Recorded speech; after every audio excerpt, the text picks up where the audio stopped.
You're listening to episode 81 of Pasa Chipotle. I'm your host, Rocio Carvajal, food anthropologist, Mexican culture and gastronomy educator. And on this podcast, I explore the gastronomic traditions of Mexico and bring together the voices of cooks, authors, and entrepreneurs who build cross-cultural bridges around the world, championing Mexican food. You can find more information about my podcast's publications and subscribe to my newsletter on my website, pasachipotle.com, or simply click the link on this episode's notes.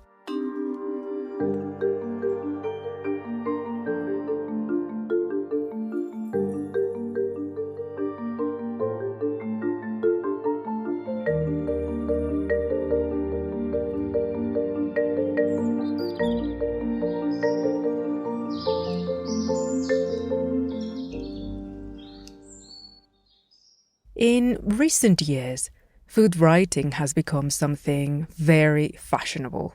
And by that, we could say that it has been hyper-commercialized and turned increasingly superficial. Now, having said that, it is also true that depending on what kind of food writing we talk about is how meaningful, relevant, and useful it is.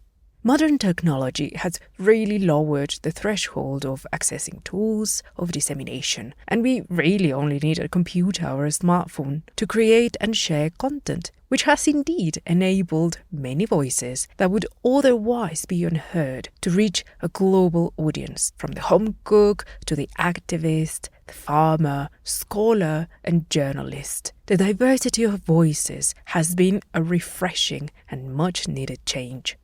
What has taken me away from the microphone these past weeks is, a combination of a lot of traveling, filming, and archival research.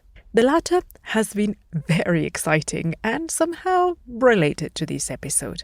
If you have followed my stories on Instagram, you will have seen that I've been working at the Archivo General de la Nación, or the Nation's General Archive, the AGN, that is located at the former prison of Lecumberri in the city of Mexico. And I was also working at the Historical Archive of the city of Mexico, just a few blocks away from Templo Mayor and the Palace of Fine Arts. The subject of the research is broadly related to temperance movements, anti-alcoholic leagues, criminality, laws and regulations concerning the consumption, distribution, selling of alcohol during the American invasion of Mexico between 1847 and 48. And there's another chunk of period that runs from the end of the 19th century to the 1940s. This, however, is not a project of mine, but I am collaborating with this fascinating and drunken adventure that is led by my dear friend Dr. Deborah Turner from the University of Leicester, head of the Drinking Studies Network. The broad spectrum of food studies, you see, has many adventures. Some take us to the past, some into the present, and inevitably they all lead towards the future. Drinks are also a hugely important part of our culinary traditions, social practices, beliefs, and if we dig deeper, we find that they also give representation and means of expression to diverse groups and sectors of our societies. They speak and portray specific values, beliefs, practices, because, foodstuffs can offer a window into aspects such as economy, environmental studies, social relations, rituals, technology, culinary techniques, the cultural construction of flavors and preferences. The possibilities are endless. And that is precisely the maze in which my guest today, Salvador Cueva, or Shava, found himself in when, camera in hand, he got behind the wheel and went off to start a journey documenting traditional drinks of Mexico. This adventure ended up becoming, the beginning of a transformative experience, and as a result he published the book Beverages of Oaxaca, or in Spanish, Bebidas de Oaxaca, And after that, he launched a spin-off podcast called Bebidas de México, which, as you will hear, is part of the broader and upcoming project of Shava. Salvador has a degree in communications and is a professional photographer from Ensenada, Baja California. The origins of his current project, documenting traditional drinks from Mexico, which, by the way, they include alcoholic and non-alcoholic beverages, started a few years ago when he lived in Canada, proving that it is, well, absolutely true that leaving your own homeland and experiencing different cultures and environments can give you the opportunity, of course, if you're willing to take it, to have a different understanding and relationship with your own culture and identity. And this certainly was the case for Shava, who has a real sensibility not only to capture beautiful documental photography, but also to communicate the stories of the people and communities behind our long-standing gastronomic traditions. As always, all the links and details to reach out to my guest, follow his work on social media, get his book, and subscribe to his podcast and newsletter are on the notes of this episode, which you can find on the very app you are using to listen to me right now. Well, I think we are all set to start. So let's get on with the show. I hope you enjoy this episode.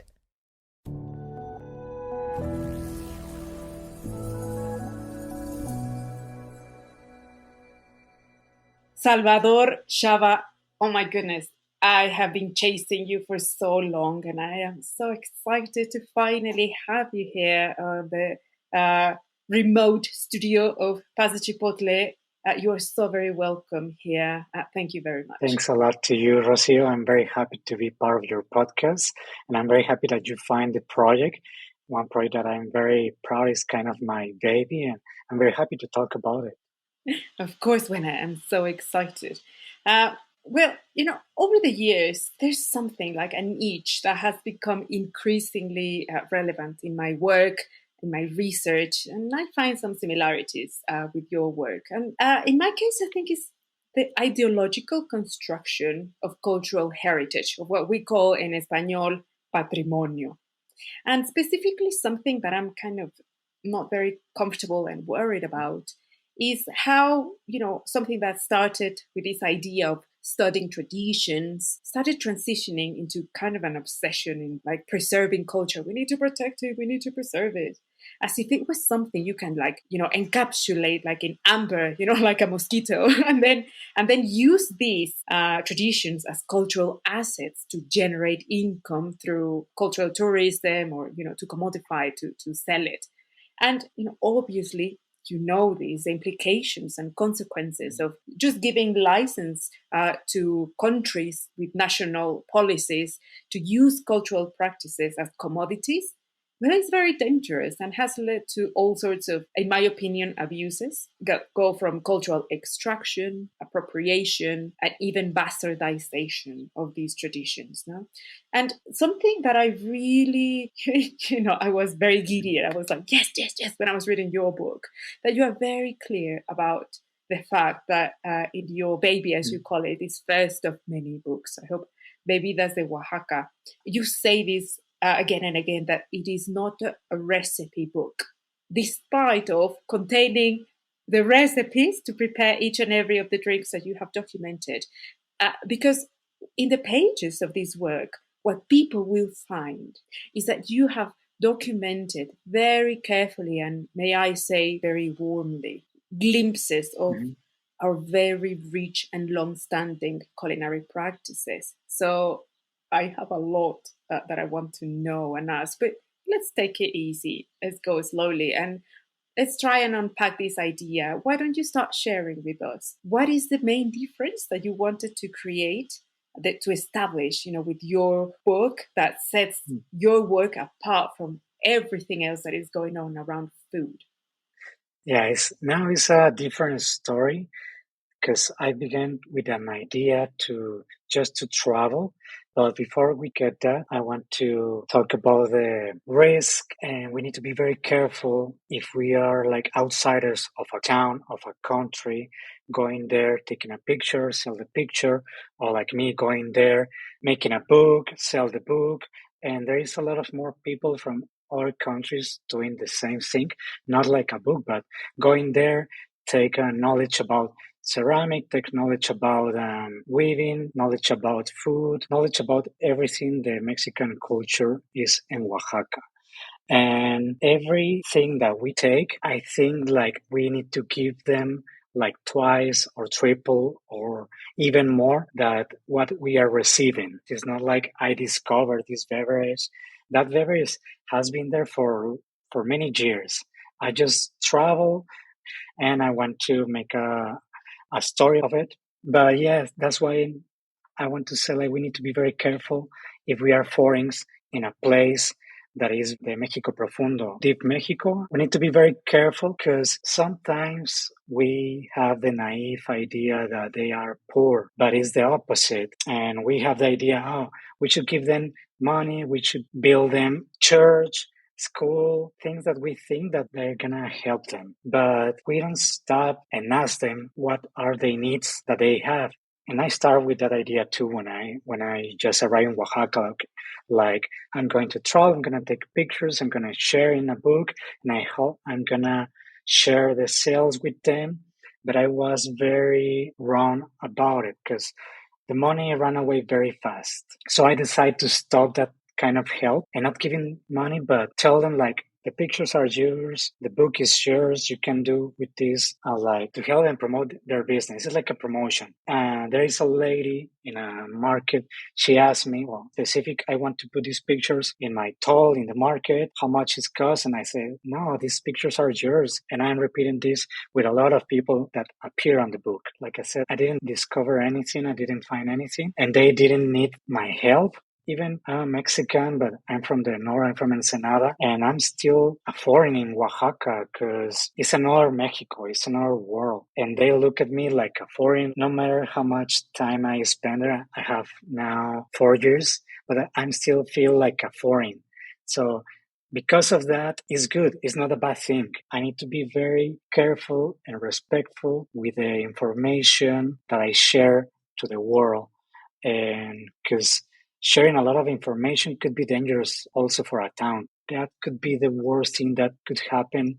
Thanks to my book, everything for me in this project was new. It was my first book. It was my first journey going by myself, just with my backpack. Also, one thing is take pictures and write to make a book. Another thing, way different, is try to sell the book. And that is another big story that we can talk later. No, no, no. Well, we have a lot of time to explore many of the things, but I like how we started jumping straight into the deeper side of the pool with these big discussions that I think we need to have more and more. And we need to be more comfortable as Mexicans also talking about this. We often just focus, cultural extraction towards transnationals. What if Zara is extracting Mexican embroidery, or what if Rick Bayless is extracting recipes from whatever and selling in his restaurants? And what if? Mhm. Well, what if us Mexicans, middle class Mexicans, mestizos who are not indigenous, who are urban, and then for whatever reason we get some interest in exploring whatever place and region of our very big Ah, country, yes. and we can fall into the same trap of being very arrogant, like you say. Well, you didn't say it with this word, but I think it's cultural arrogance and not being respectful. Also looking at them down, like you said, like they're less, like they are poor, that they need our help. Just instead of being a white savior, being a white savior, and Mhm. that's exactly the same mistake we don't realize that Yes. many of us Mexicans are doing. So thank you very much for jumping straight Yes, it there. is. And I mean, it's a very real problem and danger, right? Yeah. And it's very on the surface now in Oaxaca and Chiapas, Michoacan. There's a lot of states that people from Mexico, from the north especially, or from even from the center, it could be from any place, but we seem like we are the owners. It's not the case. And also you mentioned about the recipes that every time I mention it's not a recipe book because it was the way to approach to these people because they didn't know me. It was very hard at the beginning. So it was very hard, like a foreign guy. They think a lot of, you're foreign, you're an extranjero. Because of that, I didn't want to ask for the recipes because that is very intrusive. That is very intimate. It's a family recipe. So that is gold. I didn't want to ask for that because it's not my place to ask for the recipe. A lot of chefs is doing now. And it's like, you need to give them something. It's not like you need to pay them. It's not like, okay, I'm going to ask about your recipe and I'm going to make a book. That's why I decided this book is not about recipe at all. I didn't put like milligrams or size, or I didn't put techniques in this book. I just mentioned the way that people prepare this beverage, the thing that I saw in the place. How do they cook? How do they put the things on the stove, on the comal? How do they grind the ingredients? How do they roast it? Everything. And like a narrative, like a story. This text I sent to the people who appear on that story, like, let me know if I miss something, but you're the first person that I want to be happy with this text. I sent this text to Ricardo. He was the guy who had this value information. I'm not like an expertise in anything by now. It's like I'm an expertise of the thing that I like. I put all my effort to make this book. May I object to that and say that we have the same bachelor's degree where we both studied communications. For whatever reason, we find ourselves now in this culinary path. And although initially I did not view myself as a cook, as an author, as a podcaster, etc., life and my own work has put me there. And you know what? I have to own it, and I own it like a badge of honor, because it's a big responsibility, and you, my friend, even begrudgingly, you are that now, and I think you're doing a splendid job, so own it. But I appreciate also the humility that you have in saying that, it's a work in process. We are a work in process ourselves. So the whole idea of transitioning from being a photographer, there were many decisions involved in the process, and obviously you realized how big the project was. Did you have at some point some influences, maybe not necessarily of books, I mean, could have been books, along the way, or even now, that have like sort of shown you like, oh, right, now for the next book, I can do this or that? At the beginning, no, I started like very blind.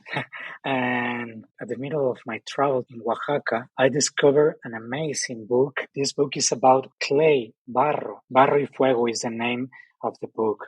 Oh, of course, I know that book. Yeah. It's freaking amazing, that book. And the project, okay, I'll let you. Yes, of course, I know that book. Yeah, so I find this book not by myself, because for this project, first I want to disconnect of everything that I have, like external influence, because I want to make something, be very happy. I want to make this project, I want to be proud of this project. And even if I didn't do this project, I want that this product, I want to see the project and could be happy for that, for the result.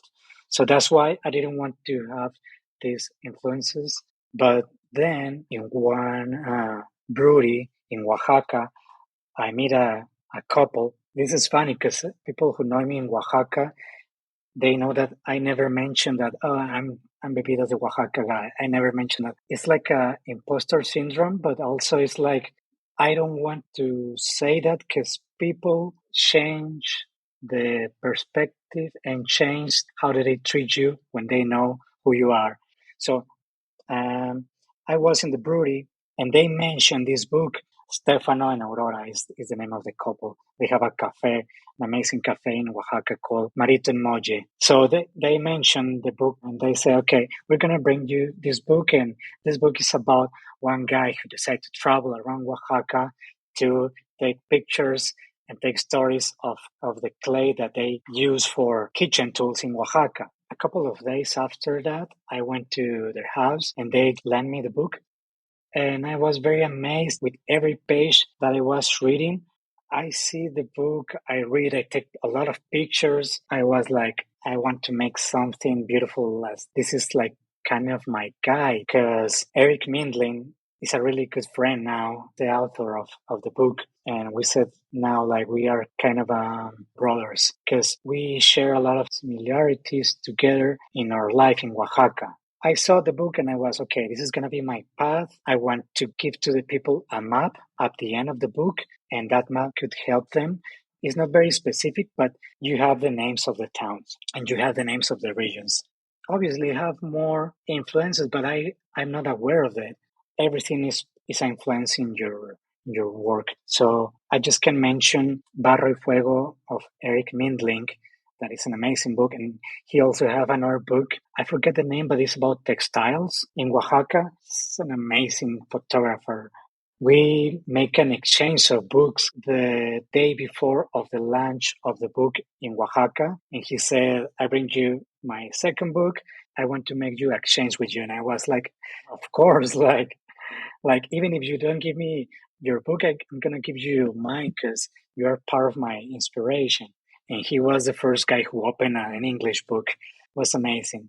So, I mean, it's kind of unfair for the listeners, this, because let me give some context about this project, Barro y Fuego, which is like a fire clay. It started very much like your project, documenting just that. But they realized very quickly, that they were touching lives. They were getting it like right in the middle of people's lives, of community dynamics. And then it just sprawled into getting in contact with other groups that are researching clay and pottery traditions. And then they started organizing encounters between different artisans of different regions. And it grew into something like bigger and bigger. And then the whole state of Oaxaca. And that sort of planted the seed to allow this to continue, not just documenting that, but putting these people in contact, creating these means of cross-pollination and between indigenous communities. I mean, it really grew into something very, very special. It then went on to become an exhibition, and that's how I met the project, in an exhibition that was visiting here the Museo Amparo in the city of Puebla. The book is out of print now, that's why I say it's very unfair, because people will be like, oh my God, I need that book. Sorry, guys. However, there is a little leaflet of the exhibition, some PDF, and I have it. So I'm going to put it on the links for today's show in the description, and I'm going to mention it on the newsletter, so people will get the chance to see why this project became so kind of illuminating to you. Like, it's very, very inspiring, and of all books and all projects, that was the one you needed to see. And well, sort of stepping a little bit outside that, the book itself, and sort of looking, the broader picture of all the things you do. Before doing this book, you have had a career doing many other things, and you still continue having a very diverse career. It takes a lot to do all the things you do, as I know very well. And, in this day and age, when we consume so much information through our phones, our computers, all around us, without ever thinking about what it takes to produce all that information and content. So whether it is audio, video, digital, or print, and for the past months, you have been dedicating a lot of time and effort promoting and sharing your work.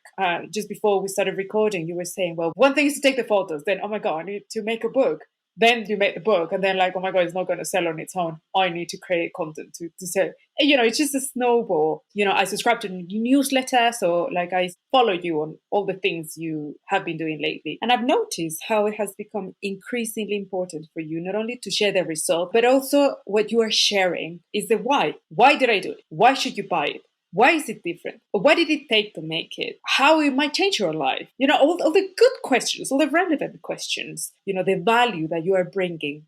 So you've been sharing what you have documented, all the process, and, your personal journey, even like really personal stuff. I think serves many purposes. You will tell us a bit now. I think it's serving the purpose of showing and educating people about the implications, first, of documenting cultural practices, which you've already started talking about. Spoiler alert, research, people, is not synonymous with opening Google and typing a few words, and even if you didn't have a clear idea when you packed your things in your bag and took your camera, when you started your journey, you realized very quickly that you needed to come up with a strategy and that you needed to be very disciplined and methodological about the process. And you've been establishing this difference between just visiting and then situate. I position myself as an outsider, and I'm going to own the fact that I'm an outsider, and help the reader make sense of what I'm documenting. This is also part of my work and part of what I do. And in anthropology, in food anthropology specifically, there's three key elements we use when doing the type of research that you do. First, we take a very mindful position and sort of awaken in ourselves what is called a sense of bewilderment, that is called in español extrañamiento, like to imagine that we forget about everything. We forget we're Mexican. We forget things are familiar. We just see things like if it was for the first time. Like you said, you got contact with everything because you didn't want to pollute your opinion. That's exactly it. So you're very intuitive. You should totally study food anthropology. So activate our sense of bewilderment, separating ourselves from our biases and our opinions as much as we can, and then start documenting like just what we see without any noise. Second, being very, very mindful about how we portray the perspective of the people we come in contact with. And just don't put any extra opinions on any of that. And third, when you go to writing, being very, very careful about how you express your own perspective. Because people are going to take your word as an authority. Whether you view yourself as an author or not, you are when you are in print. Again, I'm sure you had to take many decisions along the way about how did you want people to view your work? What did you want to portray? And what did you want to say? How did you want to say it? Why did you want to say this or that way? What is the purpose now of the book, you think? The book that we have now, the book that is on digital, is completely different story of the idea that I had like in 2018. I was living in Canada, in Vancouver specifically, when I decided to come back to Mexico because I miss Mexico. My first idea was I just want to travel around my country, take pictures, and that's it. But it's like very ambiguous. I thought like, okay, I need to be more specific. What kind of pictures I want to take? What kind of places I want to visit? And one story brings me to another, and at the end, I decide to take pictures of the traditional beverage of Mexico. The first idea was taking pictures just of the beverage in a container, the beverage in a glass, of the beverage in a cup. Maybe because I came from commercial photography, is way different. So this was my first approach to documentary photography. So I came to Oaxaca with this idea, okay, I'm going to take photos of the beverage. I'm going to travel after Oaxaca, Chiapas, Yucatan, Quintana Roo, and the rest of the south of Mexico. I was very naive because I was thinking, okay, I'm going to be in Oaxaca just 2 months max. I was writing, the pictures need to have these ingredients. And then these kitchen tools, nothing clear, nothing specific, because I didn't know how people prepare beverage in Oaxaca. I didn't have this knowledge. Before that, in internet, I discovered that they repeat the same beverage, tequila, mezcal, and pulque. There is another information about a traditional beverage like I have in my mind. And this is very good because now I'm very aware, and a lot of people could be aware too, that not everything that we can find in the internet is the things that we can find in the real world. People think like, oh, because it's not an internet, it doesn't exist. We are very naive of that. I was, because when I arrived in Oaxaca, I had in my list just 13 beverages to take pictures of them. 13. The book has 77, and there is a lot more. They are now, a lot of people are sharing that, and a lot of people are interested in the topic, and that is one of the goals. You mentioned what changed. So the first beverage changed everything of my perspective to how can I show the things that I saw. So my first beverage that I took pictures of it was tejate. This beverage made of cacao, corn, rosita de cacao is a flour, and mamey seed. This is very popular beverage in Oaxaca. So even people from states close to Oaxaca, like Puebla or Mexico City or Guerrero, they sometimes they don't know what is a tejate. They need to go there. They need to go to the market. They need to try it. Tejate was my first beverage. I went to Lucrecia Ruiz. Lucrecia Ruiz is the lady who appears on the book. She's an amazing and lovely lady. I went to San Andres Guayapan, is a town close to Oaxaca center. She opened the door and I came into her house. In the patio, I saw how she put the ingredients in these small jicaras, these small containers, and how she put all the ingredients in the ground with banana leaves, how she put the comal, how she put everything. And I was feeling like before you cry, because you feel very happy before that part. So I saw how she put everything in the patio. She just decided to put the ingredients like that because it's the way that she does. I just remember I just take away a big sign. This is very important. I needed to say this very respectful for the people. If I saw a plastic of a bottle of something like a soda, I need to ask very respectful if I can move that. I didn't want that. I mentioned sometimes this. The photos that appears on the book are plastic free. So you cannot find a photo with plastic unless that is very necessary, like a kitchen tool. But the photos on the book is like, I could say like 99% plastic free. So I remove all this plastic of their houses, and they are very kind. No one says to me like, no, you can move this. That's why sometimes it's like, it's part of documentary photography, but it's not like real documentary because I make a little change in documentary photography. You need to respect everything the way it is. So that's why it's part of, I'm documenting something, but it's not like documenting like a war photography. So I saw that in Lucrecia's, and I thought at the moment I want every beverage with this similar style like Lucrecia. So she changed my mind. It was my first approach to a comal. It was my first approach to how people roast the cacao and roast the corn and other ingredients. It was my first approach to everything in this Oaxacan gastronomy. Everything was very new for me. So that's why I decided to change the style of my pictures and change the style of the narrative of the book, because I have an interview with every person after they prepare the beverage. The first thing was, okay, I'm going to take pictures of the ingredients of you making the beverage. But at the end of that, I make an interview, and she mentioned a lot of things that changed my perspective. She wasn't the only one. She mentioned something, I'm going to put words, but it was kind of similar. Like she said, now young people, they are not drinking tejate because they are prefer drinking soda. And I wasn't aware of that. I was like, oh, this is kind of serious. And a lot of people repeat me that story, like young people, they don't like traditional beverage because they rather go into the store and buy a soda or buy a juice or buy a beer or buy something in a plastic. And I was connecting these points. Like they also told me that the new generations, they are not interested in prepare this beverage because people are not buying this beverage anymore. And because people are not buying this beverage anymore, obviously they don't sell this beverage like they used to sell before. Like they don't obtain like a good profit of it. And I was, okay, I want to share this. So that changed the way that I wrote. And because I share this beverage, you can go to a specific town to buy it, or this beverage you can't buy it anymore, or this beverage you need to make this kind of ritual to drink it before. And it was the way to change my perspective at the beginning of this project.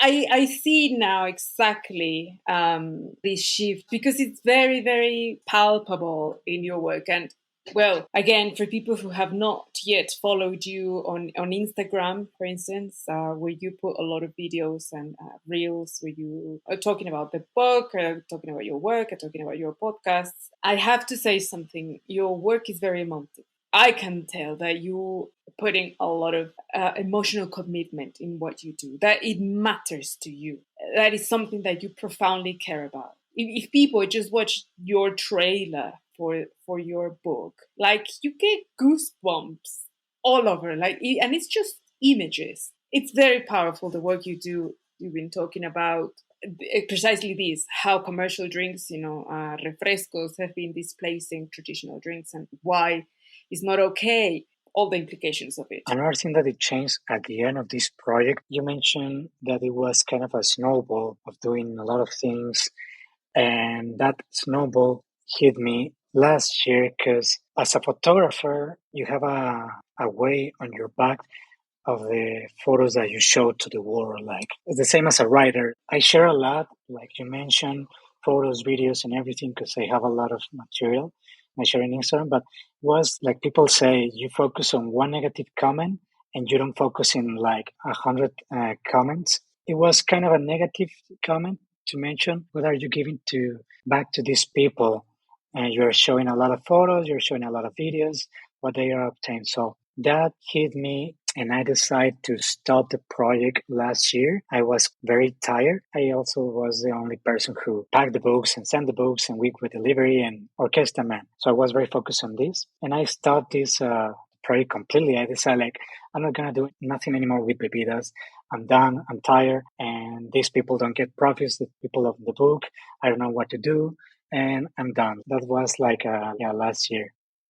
But that was very good and put the project like on rest. You mentioned this too, like people saw me like an expertise of beverage or like authority, and but also it's a good responsibility if I share things to make people to try more this beverage and to avoid more this type of artificial stuff.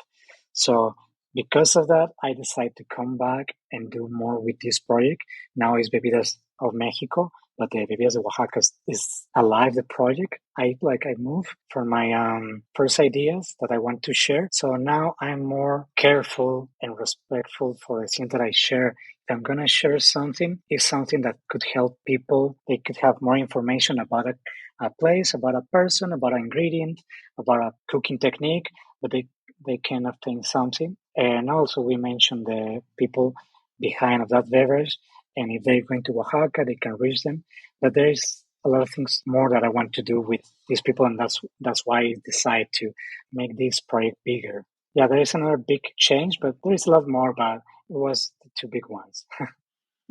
Well, like I said, no, I'm sure there were many, many decisions along the way. And I mean, criticism, it's always good if you know how to take it.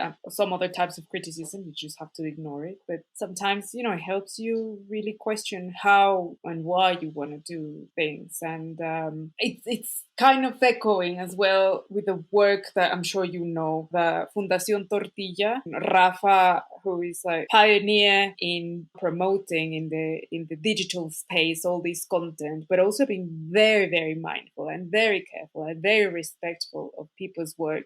It's very much aligned with what you were doing. Like, in one hand, I'm sharing the tradition, and on the other, I'm telling people, stop eating junk tortillas. Let's value these, because if we don't buy from these people, these traditions are going to die, and these people will be out of, a livelihood, etc., etc. So yes, there is a way to do it, but I'm sure for you it became like it hit you hard. Like you said, I can see that people can't see your face, and it really shows how you shifted and how you're trying to compel people to at least give these traditional drinks a try. Yes, and it's curious that you mentioned Rafa from Fundación Tortilla because he's a very good friend. He's an amazing guy. He was one of the main influence in the way that I share and also the way that I make collaborations. He gave me a lot of advice because he knows the project before I launched the book. He knows me. He knows part of my process. And before that, I decided to change Bebidas of Mexico. I told him the thing that I'm telling you, like, I want to make this bigger. I want to show people what could happen if they prefer drinking soda, like he's doing with the good tortillas. And I reached him because at the beginning I was making a bad communication. I was kind of angry and upset with the chef and with the culinary industry. I was very angry with the restaurants because there is no one restaurant. Now there is one restaurant, I'm going to mention it. But there wasn't a restaurant putting the traditional beverage of the Book of Oaxaca that they have that I give to them for free because I saw that people like a big promoters of Oaxaca and they are. But obviously you cannot promote everything in Oaxaca. It's very hard. But you can promote part of the culinary industry and beverage is one very important. So I asked them you should share this. I can connect you with the people who prepare beverage. You can invite to your restaurant. Nothing happened. So I was kind of angry in my communication. I started very angry in Facebook and Instagram in my social media. And I thought it could be a good way that people be aware of that. But I was very wrong because it's not the way to share something because we reject that kind of communication. I also reject that kind of communication. But in that time, I was tired of the project because I was doing everything by myself. I received a lot of help, and this book is not possible without help of many, many people. But I was kind of angry, like why people don't look the traditional beverage, why they rather to drink a Coke. And also, there is a big problem of water now in Mexico, especially now in Monterrey, which is dry season. This is the third day without water. So in the supermarket, it's empty. It's empty. Today I drove like, I don't remember how many places. And at the end, I could buy 4 gallons of water because 4 is the max you can buy in a market per person. So I was trying to find, obviously, if you make a research, you find more. But what is the bad things if we keep drinking soda? What is the bad things that industry is doing? So I make that research and I discover a few things that a lot of people share. It's not only me. I'm not discovering anything I just find in the internet. I share that but in this angry way. So when I be aware of what I'm doing, it's not the way. I reach Rafa and we talk. I said to him, I just want to make Bebidas of Mexico like you are doing with Fundación Tortilla. And he gave me a very good advice. And he's one of the promoters of corn in Mexico and I think in Latin America. There's more people, but Rafa and his team is doing a great job. We all, as researchers, those who cook, obviously legislators, lawmakers and all that, we need to acknowledge publicly all the work he's doing out there. Certainly, I look up to him a lot. And something you mentioned a little bit earlier about how your work took you from the surface to deep Mexico. And that's something that really comes through in your book.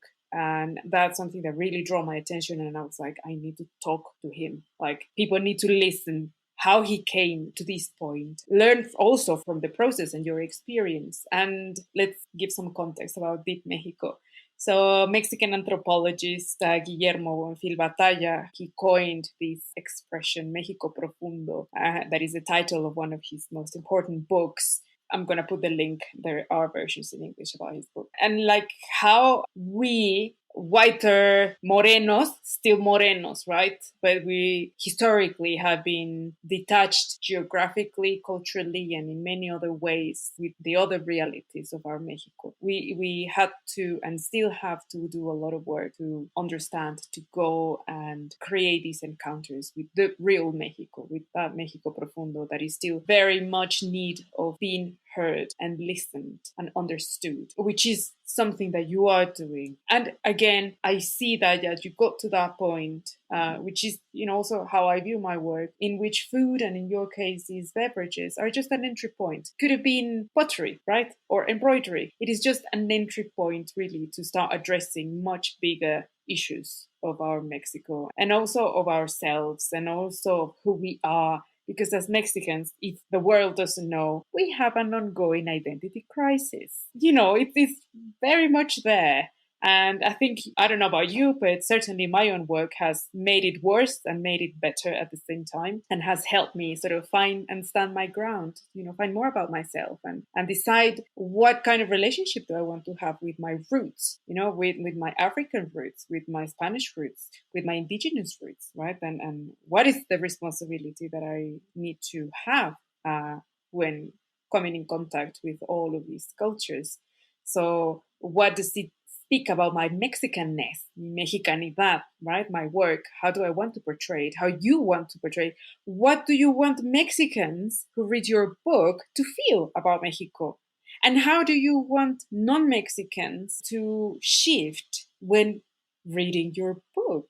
Like, have you thought about that? I'm sure you have. Más o menos. But yeah, the Mexico Profundo is very interesting topic. And I mentioned sometimes people who visit Oaxaca, and also when I visit Oaxaca the first time with my mom, we went there knowing nothing. We just went to the touristic places. We just went to Puerto Escondido and Huatulco in the coast. And I didn't know nothing about the traditions. I just saw it kind of feels artificial or fake because we went to downtown and I was happy because I was, okay, this is beautiful. This is way different than the north. A lot of colors, a lot of flavors. Oaxaca is amazing. 3 years before I started the project. So I just have that image in my mind, like this is Oaxaca and that's it. That image is the image that a lot of people have now when they go to Oaxaca. No matter if you're Mexican, no matter if you are American, you have that image like, okay, I'm going to downtown. These houses are beautiful, so many colors. The gastronomy is infinite, it's amazing, but it's not like the deep Mexico, the deep Oaxaca, of the deep traditions. It's like just a surface. The peak on the iceberg is Oaxaca downtown. And because of that, a lot of people want to move to Oaxaca, and that's why there is a lot of foreigners there. And I cannot say nothing bad because my wife, she's from Australia and she moved to Oaxaca. But yes, it's like a point, like there is a lot of foreigners living in Oaxaca. And also, the money is going to that part only, to the center of Oaxaca. That money is not the same money that people in the towns, in the sierras, in the coast, in another part. So it's not it's not a balance. Yeah. Inequality in Mexico in general is very terrible. And in places that are very touristy, like Oaxaca, that also, is very low, almost bottom line in the index of human development, and below the poverty line in many cases. All the income and all the wealth that is generated through tourism obviously stays, like you say, stays in center Huatulco, stays in center Oaxaca, it stays in just very, very few hands, and it's not spread evenly, of course. Yeah. Yeah, and that was one of the reasons that I didn't want to share just the things that you can find in Oaxaca City. That's why I went to places like very far, 8 hours, 7 hours driving, a little bit more into the mountains, like into the wild. I saw these beautiful places. They grow their own food. The water, they go to the mountain, and there is this manantial. Oh, right, the spring. They don't need to buy plastic bottles because they have the mostly pure water. So that changed my perspective. These people have everything to live, like food, they have water, they have a life in the fields that I envy that life because they are very far from the city. They can see the stars at night. They are not poor, so they have everything to live, but also they have needs. And it's not like they don't need money. Obviously, everyone needs money because if they want to grow vegetables, they need money for the seeds and they need tools for that. If they want to sell vegetables to the closer town, they need a car, and if they have a car, they need to buy gas. So they need money too, but they are living in a beautiful life. And because of that, I also think, as I said at the beginning, money is not the way to help them. Maybe I could help them to connect with another place that they can sell the vegetables, or they could make workshops of a lot of things. Beverage, it could be around food, it could be around a lot of things.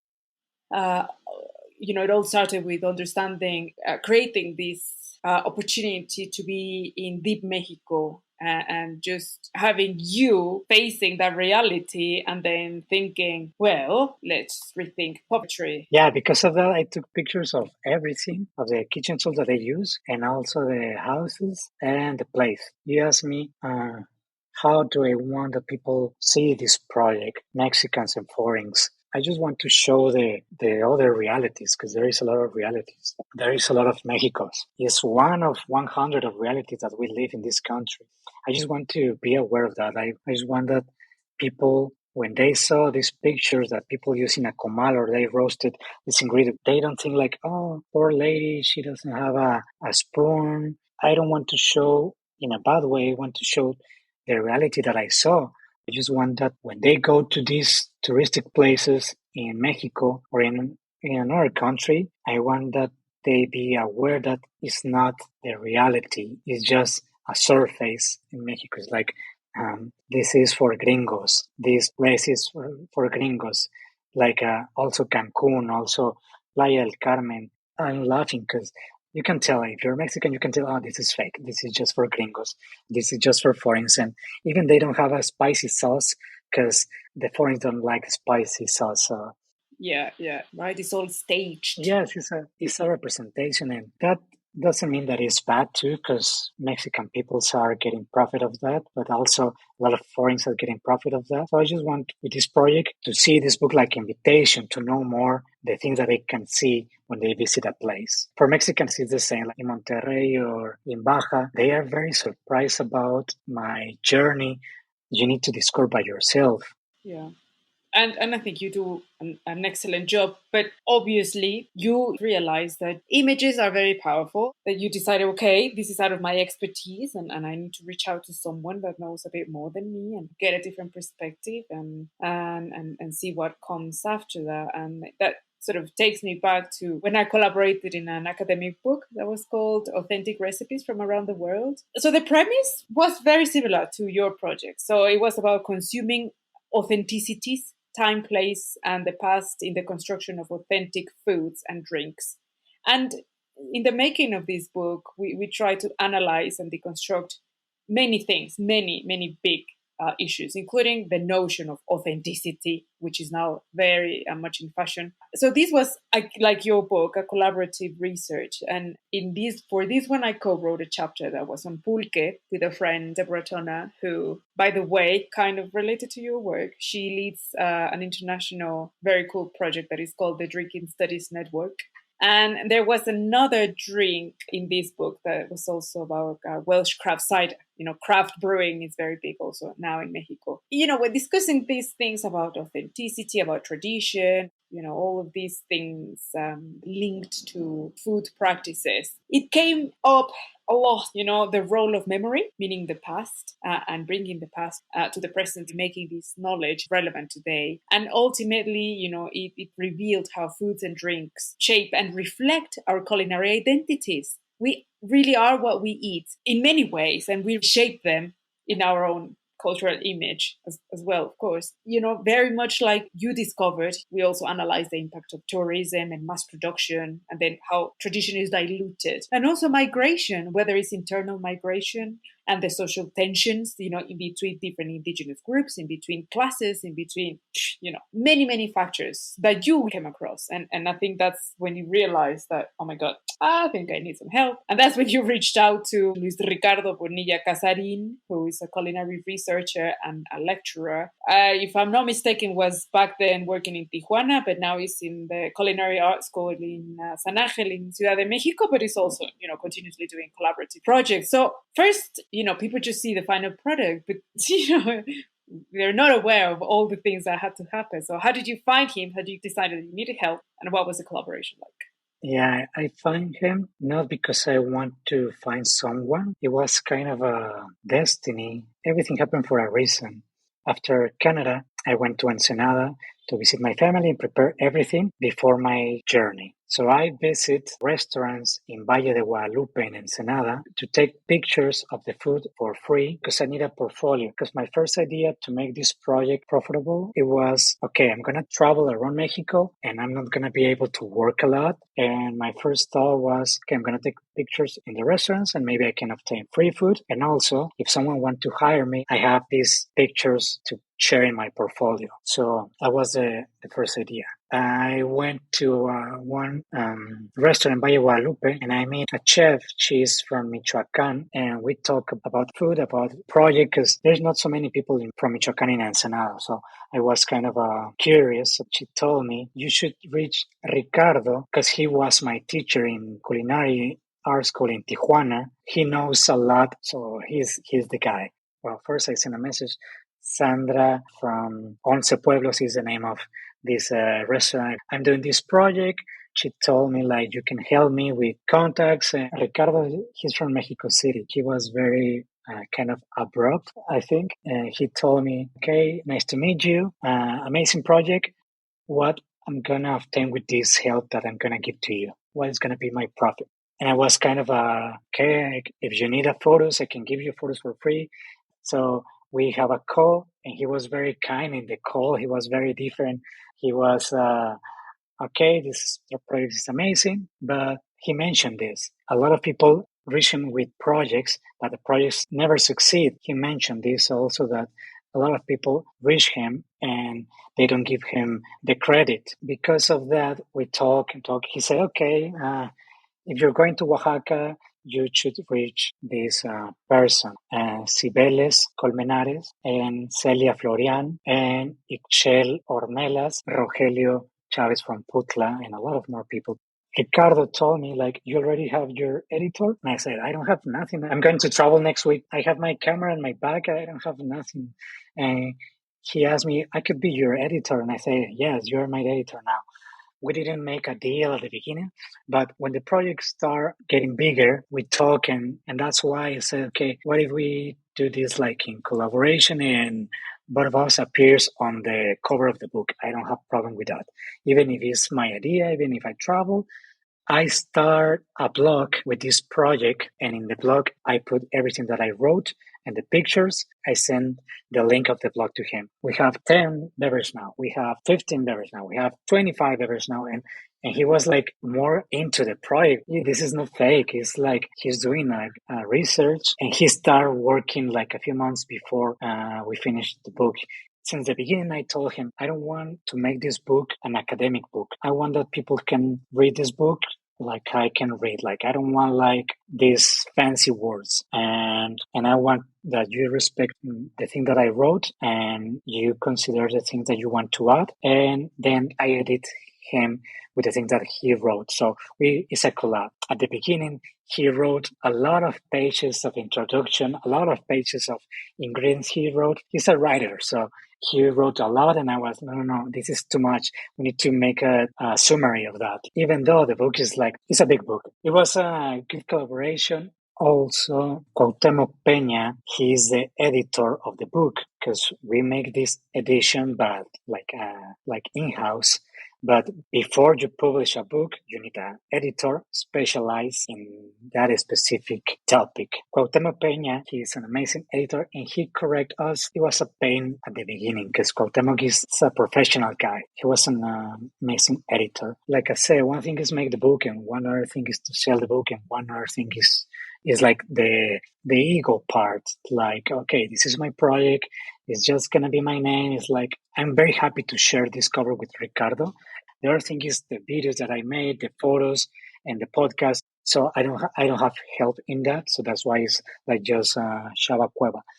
With this collaboration, like you mentioned, obviously two people think different and no one reads the mind of the other. When we launched the pre-sale of the book, Ricardo, he made a mistake and he recognized that. He shared this is my book, this is my project, and he knows a lot of people, important people, big chefs. So those chefs were sharing the same, like one friend, a very good friend I want to mention, he reached Ricardo personally. Now the things are very cool. But this is one thing that if you're going to collaborate, you should talk very clear with your partner. So this friend, he told me, Ricardo is doing this. He don't need to do it in this way. He reached Ricardo to tell him like, this is Shava's project. You shouldn't mention that it's your book, and Big Chef shouldn't mention either. Now it's funny, but at the beginning was kind of a stress, like, because I was like, if I didn't mention nothing, we could have problems in the future. I said to him, like, Ricardo, I am not happy, like, the way that you're sharing this. And he was aware. So he was, okay, problem solved. Nothing happened. And after that, he shared in a different way. It was a learning curve, no? I mean, it was new for you. Yes, of course, of course. People might not know, but he, in some of the books that are actually free, the series of traditional cookbooks, and he co-wrote a book that is about the cuisine of Baja California del Sur. But this is an academic research, so obviously a commercial one would have been new for him. And, but I really like how candidly you are sharing these, because, we just buy books as consumers. Like I say, we don't know, like, all the things that have to happen and all the problems and all the talks and all the negotiations that have to happen for these things to exist. And that is just one of them. And I think it's great, obviously, that you were able to have this open communication and that he recognized that and moved forward. And like you said, now we are looking forward writing many books. Yes, at the beginning also I was writing my blog to share this. The narrative was very personal. Like I wrote in first person my experience with the travel, with this journey. And also Ricardo told me, like, you are writing more about your experience. That is good, it's not bad. But if you write in a different way, what can we do? So that's why I mentioned, like, you should fight with your ego too, because the important thing was to share the content. So that's why the style of the writing is in a kind of educational perspective, in a very open. And if I want to use in a personal perspective, I'm going to use the social media, and that is way different than a book. So that was another thing that I changed in this book. This kind of writing could change the perspective of the people. You can have the same journey, and you can share in a different ways this journey. Yeah, but you know what? You're onto something. Don't ditch that idea of writing like an appendix book of the original. There's someone that I really love to hate and I hate to love. That is René Redzepi, this cook from Noma, which I have my harsh opinions on a lot of what he did in Yucatan, anyways. But clearly, also the man has some of his genius. But anyways, he wrote this book, the Noma cookbook. And then afterwards, because he had so much material, he wrote this second book, which is like the making of the book with all his notes, and is like a field diary, like what you had initially. And yeah, you had to find your voice and how you wanted to communicate. And then it ended up being the very enticing and accessible book that it is. And I'm sure because, the way you put your message and your content out, that is very friendly, it's very personal, but also very relatable in many ways. I'm sure people reach out to you. I mean, people reach out to me all the time. I want to document my family's recipes, try to give them advice. But I'm sure people approach to you with other interests and worries. And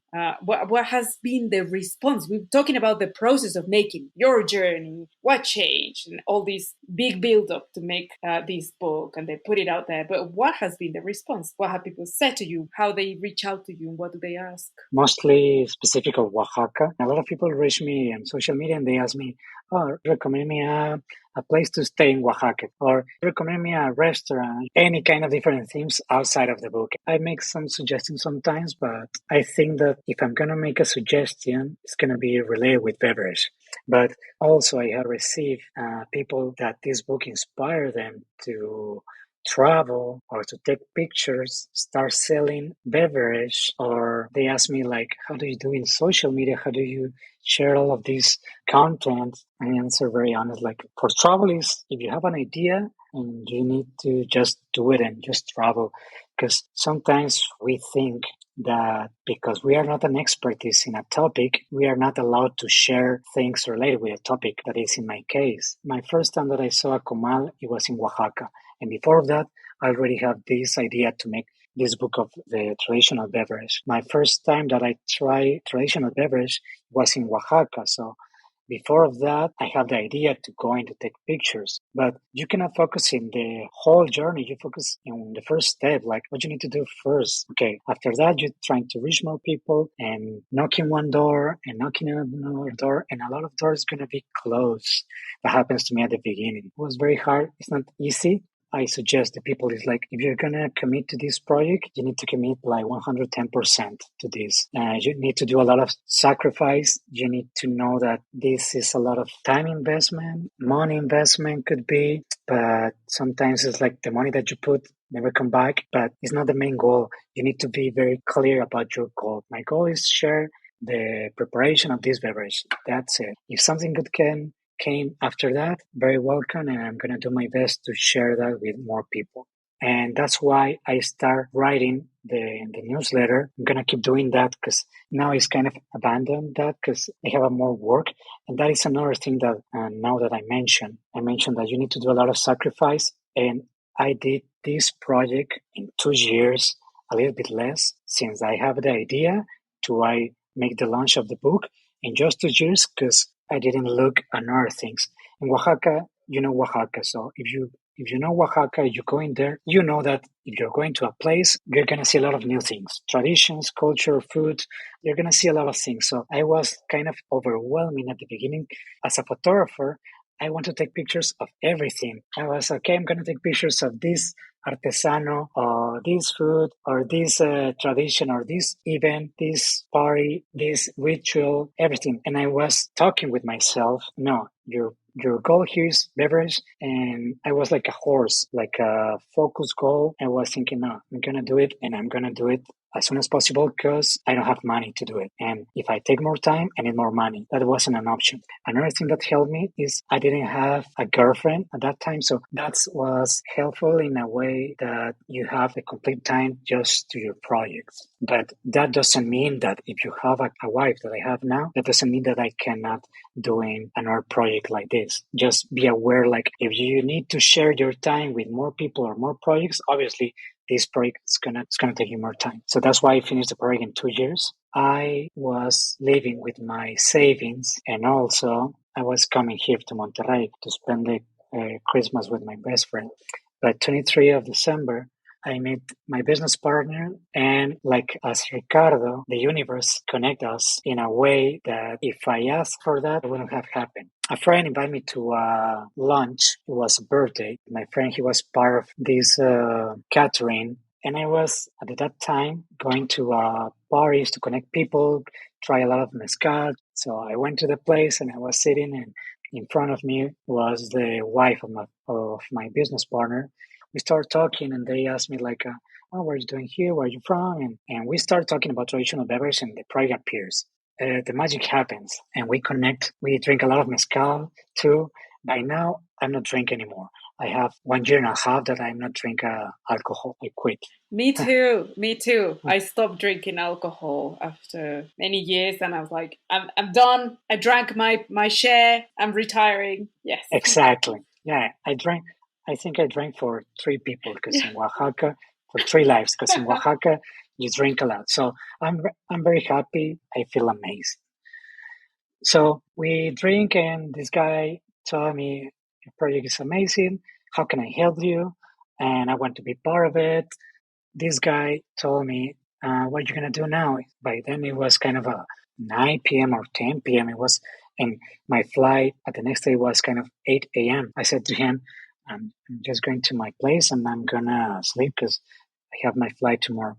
Don't worry. So after that, it was, this guy just was drunk. A lot of people, when we drunk, say like, we promise a lot of things and nothing happens after. So I was like thinking that, but I feel a connection with them. So in New Year's, I sent a message to him like, I'm going to come back to Oaxaca. What can we do? We should have a meeting. By then, I was trying to put the project on pause because I didn't have money. My savings ran out, so they appear in the perfect time. When I come back, we have a meeting and they say, we can give you a car when you need a car, because I was traveling solo, like in a public transport. You can take pictures for our business and we can pay you for that. So I have an income for that. So that income helped me to finish the book and also finish my travel with this car, because the car changed everything in Oaxaca, really.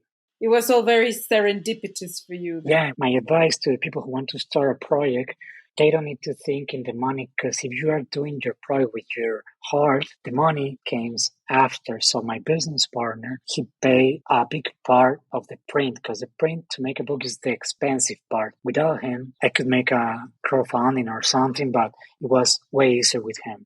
So if you want to start a project, you just do it. And in the way, you're going to make a lot of mistakes that they going to be big lessons.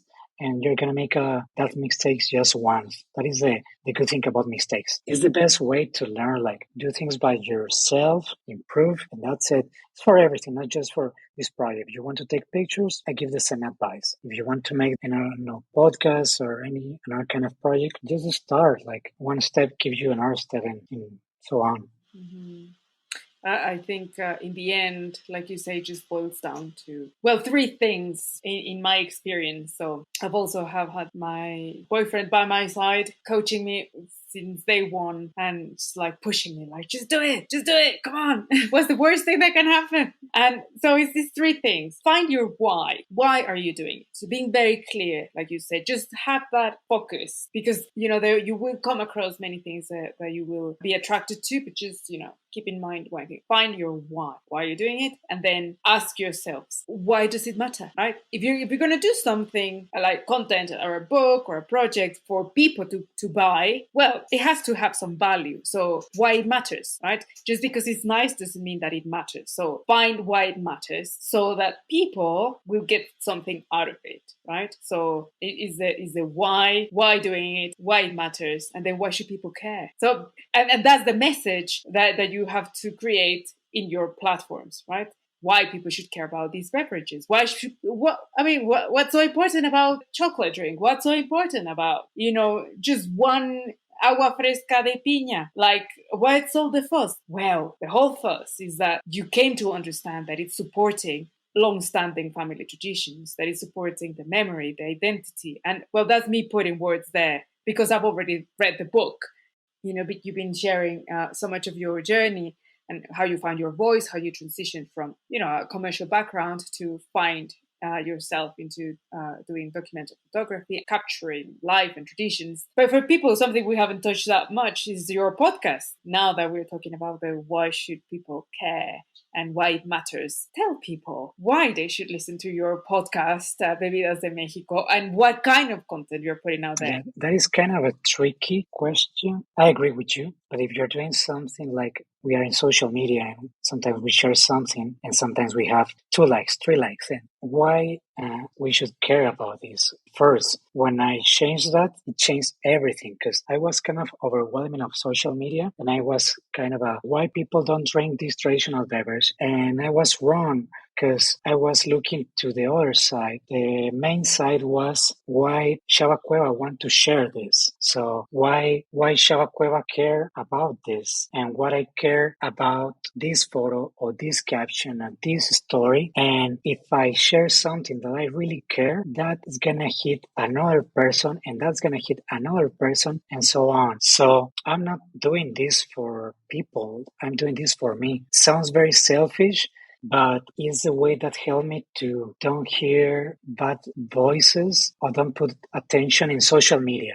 I'm doing this because I want to help people in a good way. Also, my main goal is help the people that appear on the book. I care a lot about them, but if I don't like the project, no matter how much I want to help that people, if I don't like the project, it's like nothing matters. So that's why I mentioned this selfish phrase, like first care about what you want and what you like and share that.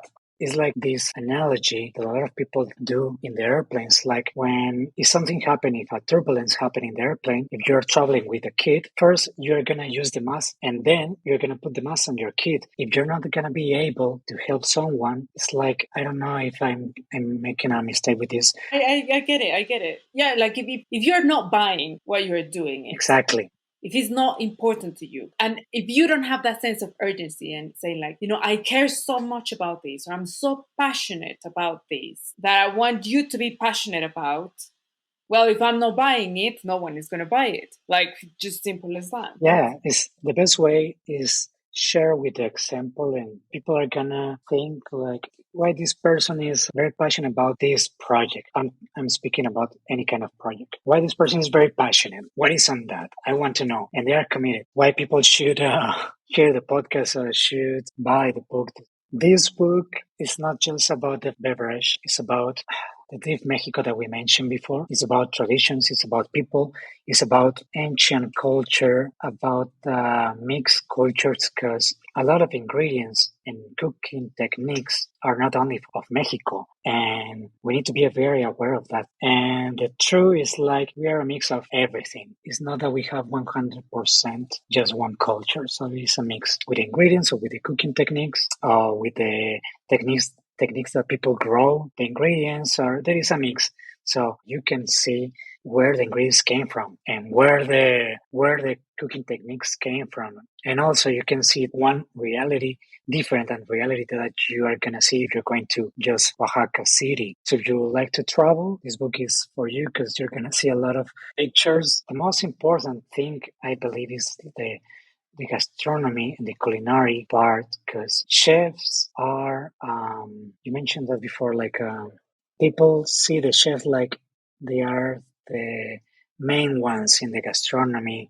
industry and they have the last word. If you are a chef, this book is for you because you don't know nothing. We don't know nothing about the deep gastronomy in Mexico. Usually, chefs know the least. Yes, and I mentioned this, and I'm very aware because there is a lot of shit that they just going to the surface. And if you want to learn more, it's like I don't know other person that are sharing about traditional beverage of Oaxaca. So you're going to Oaxaca to try the mole. Everyone knows mole already, but not everyone knows pozontle, taberna, tepache con rojo, pulque. Even the pulque of Oaxaca is different than the pulque of Hidalgo. Not everyone knows tejate and chocolate atole, chilatole verde.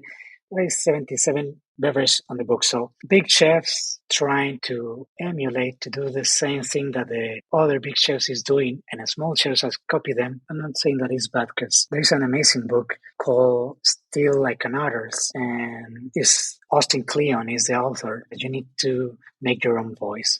But people they don't make their own voice because they thought like the principal chef in Mexico is Enrique Olvera, and a lot of people are trying to do the same thing that he is doing. And I mentioned him because I saw the thing that he's doing with Pujol. That is an amazing project too. It's nothing bad, but the bad thing is a lot of people are trying to do the same thing in different places and focus on one thing, like make just one dish, very expensive, small portions, a lot of courses, that's it. But if you're a chef and if you see this book, you can have like a 3 or 4 courses of beverage and no one is doing that. So it's kind of an invitation. And so this book is for, I would like to say for everyone, but it's not for everyone. It's for people who like food, travel, photos, and traditions and culture of Mexico. It's Jesus, a drop in the ocean. I mean, my job, I guess, here is to say that no, your book is doing a great service. Your book is filling up a vacuum that existed. There's the good, the bad, and the ugly. Like I mentioned in the introduction of the episode, writing about Mexico is very fashionable these days. And just because it's fashionable doesn't mean that it's good, and doesn't mean that everything that's been put out there is relevant or is worthy. I do want to make the case that your book is actually a very, very important addition, but also to have a different understanding, a much broader and richer comprehension about what it means and what it takes to have these traditions surviving today. Because you talk about the struggles, you talk about the worries of the people, you talk about the challenges they face, all this economy that happens behind the scenes. And we need more books like yours that actually put the emphasis not on the food or in this case the beverage, but in the people who are the carriers of these traditions. You know, you can go to that big chef restaurant and have a plate of mole for 500 pesos, but you never get to see the face of the cook that taught these chefs how to make mole. That for me is absolutely important. And if I don't get that, and like you said, if they're not worried and committed about giving back, I'm not going there. I'm going to buy your book. And that's why people should buy it. And that's why people should listen to your podcast, because you're also having as guests not only people that have been in the book, but people that will be, I'm hoping, in future books and future projects, which takes us to the next thing. What is in the future for Shava and your many projects ahead? I'm going to finish the second season next week, hopefully, because I travel a lot these days and I travel from Baja to Oaxaca. The podcast, it couldn't be possible if I couldn't have the help of Lusa, who helped me with a lot of research and with the summaries of this. We're going to finish the second season next week, and I'm going to make a pause maybe for 2 months to start the third season, Bebidas of Mexico. It's going to be a web page of Bebidas of Mexico that we are going to share different beverages of the whole country, and we are going to try to make collaborations with people from every state. Yeah, it could be writers, could be photographers, could be with interviews, but we are going to have this platform to share. I'm going to continue living in Oaxaca for a couple of more months. You can follow us like Bebidas de Mexico, and the podcast is Bebidas de Mexico. It's in Spanish, but the platform I want to share in the two languages, Spanish and English, because a lot of people who speak English, they want to know a lot of these traditions. And it happens in Mexico that sometimes foreigners are more aware of the traditions than Mexicans. That's why I want to share in the second language, obviously to reach more people too, and to spread the word. And there is another project that's coming. So it's going to be the third season, September, and also the webpage of Bebidas de Mexico. I'm going to change the newsletter, but just now for Bebidas de Mexico. And yes, if someone wants to collaborate with the project, it's very welcome to join us. The links to reach out to you are on the description on this episode, so people can connect with you, reach out via email, social media. Yeah, I'm sure people will reach out. I hope many people reach out to you, obviously. Of course, you have my full support. If anything I can help. I cannot emphasize enough how beautiful the content you create is, going back to why we do the things in the way we do it. When I first started with my podcast and my ebooks and the content I make, I decided to do it in English because I was very worried, and I realized that also there was a vacuum for deep, serious, not superficial, but quality content about Mexican gastronomy and traditions and Mexican culture that was produced from a Mexican standpoint in English. Because most of what we consume now about Mexico is not written by Mexicans. And then we Mexicans complain that non-Mexicans know the wrong version. And why? Because we don't produce the content in a language that is accessible for most people. So I decided, right, I'm not going to wait for the world to learn Spanish. So I'm going to put it out there in English. Is that a challenge for me? Yes. Is there a need? And I think it's important? Yes. So I'm going to do it. But when we're talking about, not caring that much about what people say or what their opinions are, like, oh, why do you do it in English? Because I can. And because I think it's important. Yeah, it's very important. And yeah, you mentioned about the books. There is a lot of books about tequila and mezcal, the story, the way that they're growing, the plants, the agaves, but are written by foreigners, are written by people from US or people from another countries. Is one of the motivations to do this in Spanish first, but I also want to do it in English, and to do it like why Mexicans are not looking this side of Mexico. It's like no matter how this project could be bigger or smaller, but I want to do the things that makes me happy. And if I help a family, it's gonna make me very, very happy. So it's gonna be a way that you're making this podcast in English. This is saying to the Mexicans, you should do more things. You should do more things. Could be podcasts about gastronomy, could be podcasts about another topic, but you should do more things because Mexicans are not putting attention to the things that we have in Mexico. People outside of Mexico, they're putting more attention to that things in Mexico. And it's a shame, but it's the reality. Yeah. And it's important to have our own voice heard our own opinions and our own analysis and our own critique about ourselves. Because in doing so, we learn and we grow and we become, more mature as a culture and learn to talk with the world. We here in Mexico, we tend to talk just among ourselves, and we don't know how to take criticism, and we don't know how to dialogue with other cultures in different languages. We're very comfortable just, oh, come and admire our country. Yeah, well, Yes, of course. we need to go beyond that, and yes, lead by example, like you say, lead by example. And Shava, thank you so much for your time. I took up all of your evening, and It's fine. I'm very happy. as content creators as well, funny as it seems, we don't get many chances to talk about our work, as and to have people asking us these questions. We're not used to. Yes, I was going to say that because I had a lot of interviews by this time. Like in July, it's going to be 4 years I started the project, and I start having interviews after 2020, after the launch of the book. But they ask the same questions, and they don't go deep as you did. You make a wonderful job with these questions, and you go deep and you go to other sides of the story that I want to share, that I want to sometimes scream on Instagram or Facebook, like, I want to share this, but no one cares about it. They just want to care, like, oh, how many copies did you make? How much it costs?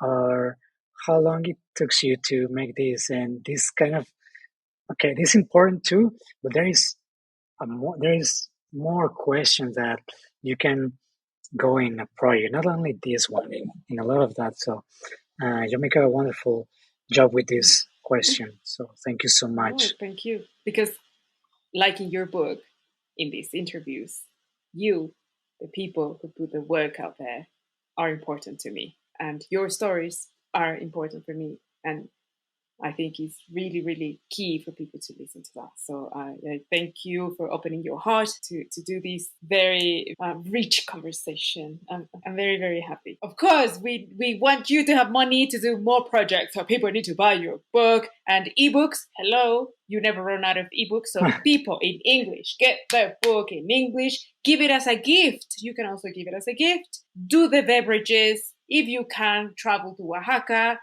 Subscribe to the podcast, follow Shava on Twitter, on Instagram, on YouTube, everywhere. Share his work because it's important. And that's nothing left for me to add, but continue having the stars aligned for you. So that's my wish. Thank you a lot, Rocio. I wish you the best too. I'm gonna wait for the next episode that you're gonna have with amazing people to hear. So thank you a lot for your support on this project. Adios. Bye-bye, Shava.